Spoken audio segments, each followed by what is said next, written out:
அனைவருக்கும் மனமகிழ்வான வணக்கம். இது நீண்ட நாட்களாக நீங்கள் எதிர்பார்த்து கொண்டிருந்த கார்க்கோடக சாபத்திற்கான விமோசன பகுதி. நீங்கள் இந்த பதிவு புதுசாக பார்க்குறீங்க, உங்களுக்கு புரியலைன்னா ராகு கேது கார்க்கோடக சாபம் என்ற தலைப்பிலே நான் ஒரு பதிவை கொடுத்திருப்பேன். அந்த பதிவினுடைய தொடர்ச்சியை உங்களுக்கு இதோ கீழே கொடுக்குறேன் பாருங்கள். இதை நீங்கள் பார்த்தீங்கன்னா புரிஞ்சிடும். ஏற்கனவே தொடர்ந்து பார்த்து கொண்டிருக்கக்கூடிய அன்பான பக்தர்களுக்கெல்லாம் தெரியும். மீண்டும் நினைவுபடுத்தி கொள்ள வேணால் இந்த பகுதியை நீங்கள் பார்த்துடுங்க. ஒரு அற்புதமான தலைப்பு, அற்புதமான விஷயத்தை தான் நீங்கள் பார்க்க போகிறீங்க. அது சோதிட ரீதியாகவும் இயல்பான ரீதியாகவும் வாழ்க்கையில் நாம் பார்க்கின்ற ஒரு விஷயம்தான் அது. அது என்ன? கார்க்கோடக சாபம். சோதிட ரீதியாக காலசர்ப்பதோஷம், காலசர்ப்ப சாபம், இந்த சாபம் அந்த சாபம் என்று பல விதத்தில் பலவாக நாம் கேள்விப்பட்டிருப்போம்.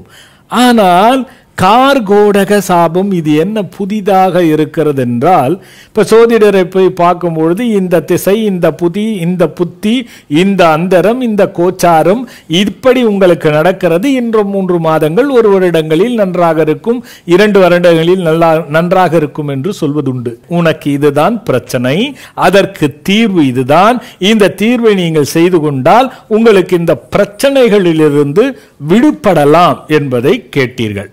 சரி, அந்த பிரச்சனைகளையும் போய் நீங்கள் அந்த பரிகாரத்தை தேடி பரிகாரமும் செய்து விட்டீர்கள். 1 வருடமானது எந்த பயனும் பலனும் இல்லை.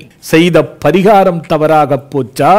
தாங்கள் எல்லாம் செய்து விட்டோம், நாங்கள் போகாத கோயில் அல்ல, செய்யாத செலவுகள் அல்ல, எந்த பயனும் இல்லை என்று எத்தனை பேர் மனதிலே இருக்கிறதோ அவர்களுக்கெல்லாம் நன்றாக தெரிந்து கொள்ளுங்கள். தெரியாத விஷயம் என்பதனால் இதுவும் பெரிய அளவிலே நமக்கு தெரியாமல் பாதிப்பு கொடுக்கின்ற ஒரு விஷயம்தான் இந்த கார்க்கோடக சாபம் என்பது. இப்ப நான் சொல்ல போறது சோதிடத்தை ஓரளவுக்கு தெரிந்தவர்களுக்கு இது முழுமையாக புரியும். பொதுவாக பார்க்கின்ற உங்களுக்கு முழுமையாக புரிவது என்பது கடினம். ஆனால் முடிந்தவரை நான் புரிய வைக்கின்றேன். அதாவது என்னன்னா, சாதகத்தில் பார்த்தீங்கன்னா 12 வீடுகள் கட்டங்கள் இருக்கும். அதுல 9 கிரகங்கள் தான் ஆட்சி செய்யும், லக்னம் உட்பட. இந்த 9 கிரகங்களும் ஜாதகத்துல எப்படி வேணாலும் உட்காரட்டும். நல்ல இடத்துலையோ கெட்ட இடத்துலையோ யோகமான இடத்துலையோ பரமயோகமான இடத்துலையோ கூட அது சாதக அந்த 12 கட்டங்களில் உட்காரட்டும். இங்க எங்க விஷயம்னா, பாதச்சாரம் என்று நீங்கள் ஒரு சில ஜோதிடர்கள் சொல்ல நீங்க கேட்டிருப்பீங்க.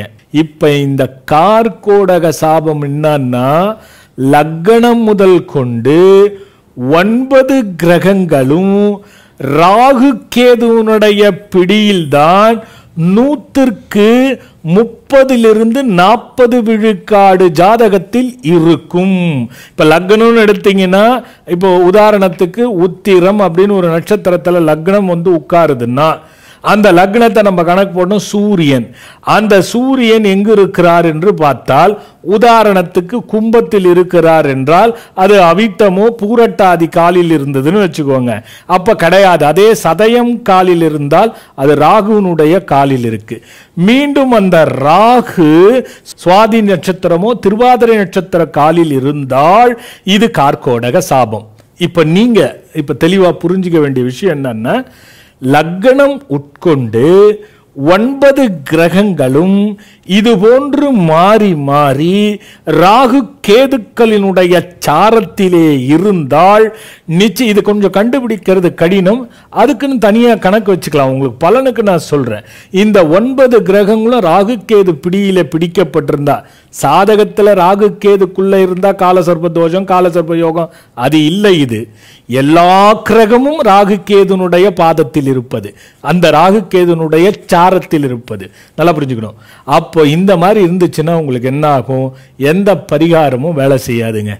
நீங்க எங்க போய் என்னதான் எங்க போங்க, ஸ்தலம் கீர்த்தி எங்க தீர்த்தம் எங்க வேணாலும் போங்க, அது உங்களுக்கு விமோசனத்தை கொடுக்காது.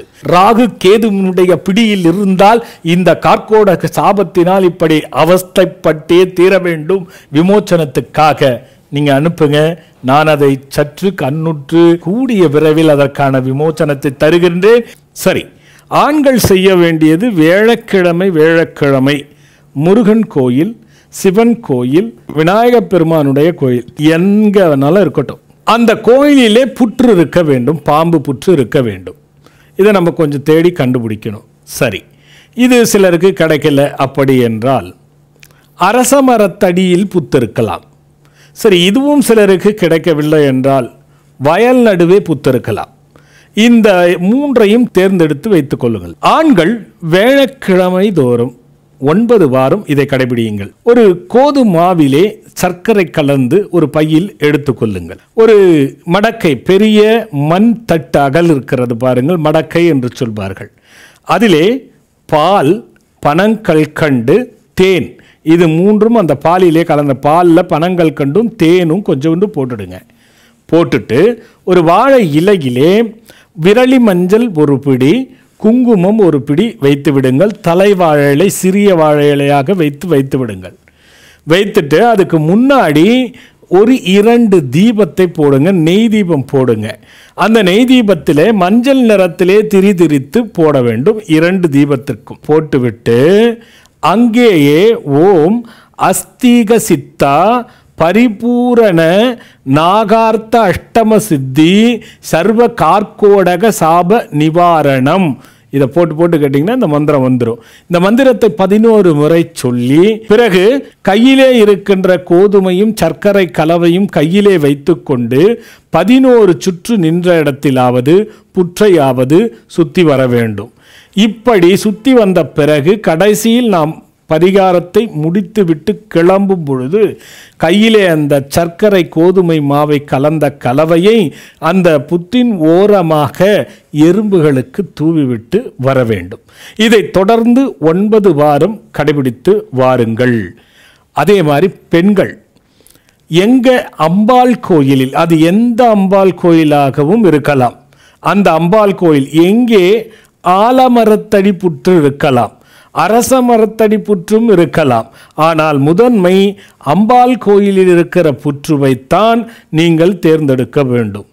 அப்படி தேர்ந்தெடுத்து 9 வாரம் செவ்வாய்க்கிழமை அல்லது வெள்ளிக்கிழமை உங்களுக்கு எது தோதாக இருக்கிறதோ அந்த நாளை தேர்ந்தெடுத்து வைத்து கையிலே பச்சரிசி மாவும் நாட்டு சர்க்கரையும் கலந்து எடுத்துக்கொண்டு ஒரு வாழை இலையிலே உளுந்தும், அந்த உளுந்துற கருவுளந்து முழு தோலோடு எடுத்துக்கொண்டு நவதானியம் தனியாக ஒரு வாழை இலையிலையும் உளுந்து மட்டும் ஒரு வாழை இலையிலும் வைக்க வேண்டும்.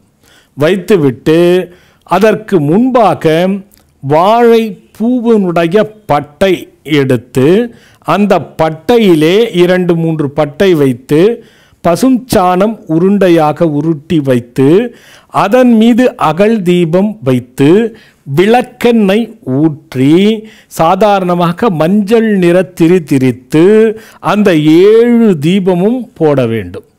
7 தீபம் போடும் பொழுது ஓம் சத்திய ரட்சகம் அஷ்டநாக சித்தார்த்தம் பரிபூரண அனுக்கிரகம் தேவதேவோ ஸ்ரீநிதி பிரபா ரட்சிப்பாய் அப்படின்னு மனசுக்குள்ள வேண்டிக்கணும். ஒவ்வொரு விளக்கும் ஏற்றணும். அப்போது கையில் இருக்கிற அந்த பச்சரிசி மாவும் நாட்டு சக்கரை கலவையை வைத்து கொண்டு நீங்கள் 7 முறை இந்த மந்திரத்தை சொல்லி பிரதட்சணமாக சுத்த வேண்டும். நின்ன இடத்திலிருந்தும் சுத்தலாம், புற்றை சுற்றியும் வரலாம். சுற்றி வரும்பொழுது இந்த கையில் உள்ள அந்த பச்சரிசி மாவு கலவையும் சர்க்கரை கலவையும் எறும்புகளுக்கு போட்டுவிட்டு வர வேண்டும். இதை தொடர்ந்து 9 வாரம் வெள்ளிக்கிழமை அல்லது செவ்வாய்க்கிழமை செய்து வர வேண்டும். இந்த 2 வழிபாடும் ஆண் பெண்ணாக செய்யுங்க. வெளிநாட்டில் உள்ளவர்கள் இதை செய்ய முடியாது. ஆக அனுதினமும் வீட்டிலே இந்த மந்திரத்தை காலை ஆண்களுக்கு சொன்ன மந்திரம் 11 முறை, பெண்கள் இரவு அந்த பெண்களுக்கு சொன்ன மந்திரத்தை 7 முறை 25 முறை நேரம் கிடைத்தது போல அனுதினமும் சொல்லி வாருங்கள். ஒரு மண்டலமாக எடுத்து 48 நாள். அங்கே பிரசாதமாக யாராவது நீங்கள் செய்து கொடுத்து பசுவிற்கோ காகத்திற்கோ பறவைகளுக்கோ ஜீவன்களுக்கோ அதிதிகளுக்கோ சாதுகளுக்கோ யாருக்கு வேண்டுமானாலும் ஆண்களுக்கு சொன்ன அந்த வியாழக்கிழமை அன்று பிரசாதம் கொடுத்து வாருங்கள். ஏதாவது அன்னதானம் போடுங்க.